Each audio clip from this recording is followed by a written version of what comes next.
Vale, pues estamos aquí con Luca Bergoni, el actor de la nueva película de Virgilio Villoresi, Orfeo. Así que lo primero que te voy a preguntar va a ser que te presentes un poco a ti mismo y también un poco la película para aquellos que no la hayan visto todavía. Allora, sono Luca Vergoni, ciao a tutti.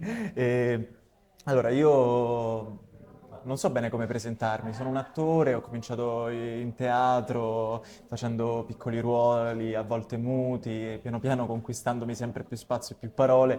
E poi ho avuto il mio debutto come antagonista nel film della Scuola Cattolica che racconta un episodio terribile della cronaca nera italiana dove ho interpretato Angelo Izzo e poi in realtà proprio l'anno dopo ho conosciuto Virgilio e abbiamo iniziato subito a lavorare, naturalmente dopo Provino, a lavorare sul film. Orfeo è tratto da Poema a fumetti di Dino Buzzati, che è il primo fumetto italiano, credo, ufficialmente parlando, ed è una rivisitazione del mito Orfeo e Euridice. Naturalmente era già abbastanza folle nel momento in cui l'ha scritto Dino Buzzati, perché comunque aveva già un immaginario molto forte e Virgilio poi nello storyboard, nella messa in scena, ha voluto ancora di più esaltare quello che è la sua idea di cinema, quindi distruggendo un po' magari una struttura più classica e facendo un film che fosse veramente un viaggio onirico all'interno dell'inferno e di tutto questo amore che Orfeo ha provato per Eura. Ahora te voy a preguntar por cómo han sido las primeras sensaciones después de presentar la película aquí, también la presentasteis en el Festival de Venecia, así que cómo ha sido como esa acogida por la crítica y por el público general. Presentarlo a Venezia per noi è stata una piccola vittoria, un piccolo miracolo, perché il film è indipendente e non avevamo quindi alcun tipo di certezza di distribuzione in un certo senso.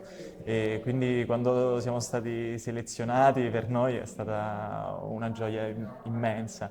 E la presentazione poi fuori concorso a Venezia è andata anche molto bene. Era una proiezione speciale a mezzanotte e mezza, quindi il pubblico magari ha fatto un po' più di fatica, ma comunque chi l'ha visto è rimasto soddisfatto, ci ha riportato anche il fatto di essere stati dentro un sogno in qualche modo, quindi per noi è stata completamente una vittoria. Il fatto di tornare poi a ripresentarlo anche qua a Valencia è stato una sorpresa e anche una gioia, infatti, per cui io e Giulia siamo venuti. Adesso mi dispiace che Giulia non è qui con noi, perché è dovuta ripartire subito, ma siamo stati felicissimi di accettare subito l'invito. Mi dispiace anche per Virgilio che non è potuto venire, ma pure lui sta lavorando in altre cose, ha già cominciato di nuovo a immaginare. Ahora te quiero preguntar por cuál fue la primera reacción que tuviste ante la primera lectura que le diste al guión, y qué crees que es eso que lo hace tan diferente a otros tipos de guiones.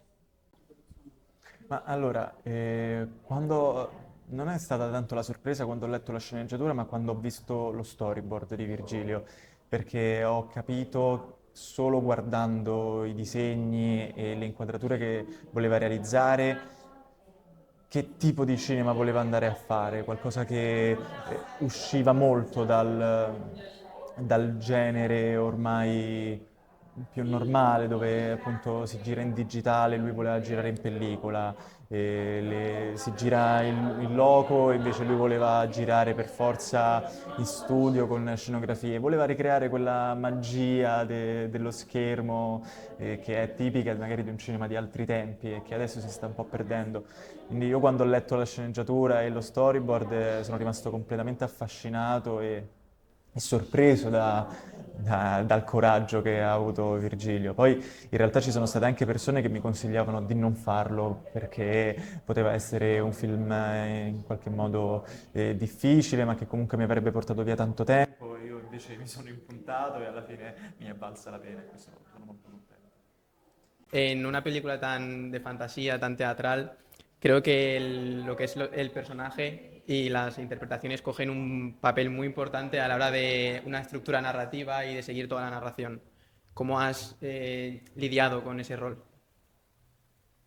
Allora, con Virgilio abbiamo lavorato molto su tutte le varie versioni che c'erano state del mito, naturalmente poi con un occhio speciale a quella di Dylan Puzzati nel fumetto. E da là, oltre a ragionare magari sulle fasi del lutto e una sensazione di abbandono, abbiamo iniziato a lavorare molto fisicamente, anche perché poi il film è tutto doppiato e sapevamo già che l'avremmo fatto in questa maniera a inizio produzione. E quindi abbiamo lavorato molto sul fisico e sulla creazione di un personaggio in qualche modo fuori dal tempo, in modo da non dargli effettivamente né una contemporaneità, ma neanche come dire, una posizione all'interno di un anno specifico. E da là, lavorando molto fisicamente, nelle scenografie, dovevamo in qualche modo rendere più grandi di quello che effettivamente erano i luoghi in cui abbiamo girato, perché noi giravamo in uno spazio che è più o meno questo in cui siamo adesso, però dentro c'è stato un bosco, una villa, un deserto, c'è stato il mondo dentro quello studio, quindi era importante ragionare fisicamente e visivamente tutto ciò che vedevamo poi sullo schermo. Infatti poi lui si è inventato anche un po' di cose per vedere in diretta la pellicola, però adesso ve le dovrebbe spiegare lui perché io non, non sarei capace. Ahora te quería preguntar por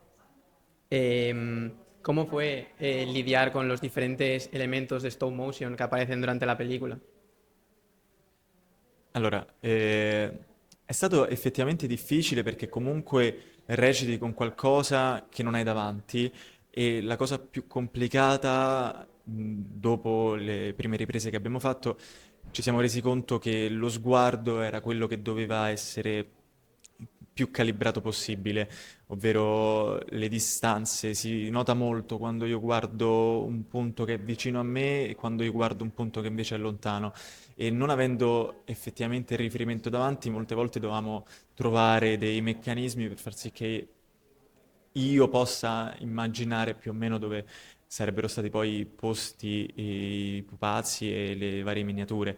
E poi, appunto, nelle scene dove condividiamo lo schermo con la stop motion, io ma in realtà giravo veramente pochi secondi al giorno. C'erano giornate in cui io giravo 4 secondi la mattina e 4 secondi il pomeriggio perché poi Virgilio doveva lavorare 4 ore e 4 ore per animare tutto tutto il resto che doveva muoversi intorno a me. Quindi è stato un lavoro interessante e molto difficile. Ahora te quería preguntar por si habías intentado tomar inspiraciones en otros personajes de otras películas y si te habían servido para mejorar tu interpretación en, en esta película. No, in realtà non ho mai visto niente non ho mai visto niente di già esistente per ricreare quello che ho fatto. Era più un'idea di cinema. Avevamo comunque dei riferimenti che Virgilio ci dava. Banalmente, un film che mi fece vedere subito fu Les Sangs des Poètes, d'un poeta, adesso non so bene pronunciarlo, di Jean Cocteau, perché comunque aveva in mente quel modo là di girare, quell'immaginario, ma poi in realtà ci sono mille altre esperienze visive che ci ha fatto vedere per entrare un po' nel ruolo, ma in realtà poi io mi piace lavorare più con quello che leggo e quello che riesco a immaginare, senza poi andare troppo a imitare qualcos'altro. Quindi questo sì. Hasta donde tengo entendido, la película se va a estrenar el 27 de noviembre en Italia. ¿Cómo va el hype con la presentación de la película a todo el público? Abbiamo iniziato effettivamente a promuoverlo perché, come hai detto te, esce il 27 novembre in Italia e io spero che avrà la giusta riconoscenza per il lavoro di Virgilio, per tutto quello che ha fatto. Poi abbiamo già iniziato a muoverci in giro e a organizzare proiezioni speciali nei cinema in modo che sempre più gente possa vederlo e io spero effettivamente che in tanti lo vedano e che in tanti lo apprezzino. Y ya para terminar, si tienes algún plan ya a futuro, una nueva película o algo así que puedas desvelarnos. Effettivamente sì, di solito queste domande si risponde sempre non posso dire niente, però effettivamente è uscito un comunicato stampa, quindi posso parlarne, ovvero adesso hanno già iniziato a girare questo film di Samuele Rossi che ha già fatto dei documentari e credo che questo sia il primo film di finzione e si chiamerà Se venisse anche l'inferno, film ambientato nel 1944. Più di questo cerco di non dire perché effettivamente non so cosa posso dire. Bueno, pues hasta aquí la entrevista. Muchísimas gracias. Sí,